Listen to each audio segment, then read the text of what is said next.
Hello guys, good morning. Ngayon, nandito si Salaya Channel para sa vlog ng pang February dahil matagal ako hindi nagba-vlog. Ayan guys, natuwa lang ako dito sa aking halaman na to sa may hagdanan ko nilagay. Yung nakikita nyo sa salamin. Sobrang ganda niya kasi kahit ilang araw na siya, ang tingkad niya pa rin at hindi siya namamatay. Nilagay ko lang siya sa vase na may water and then hinayaan ko lang siyang ganyan.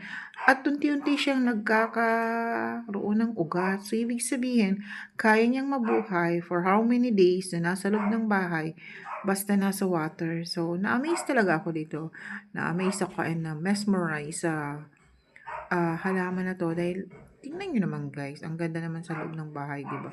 So, mahilig ako sa mga halaman sa loob ng bahay. Kaya yan, naisipan ko manghingi sa kapitbahay at ayan na nga, ang ganda naman ng resulta niya. So, thank you for watching guys and God bless.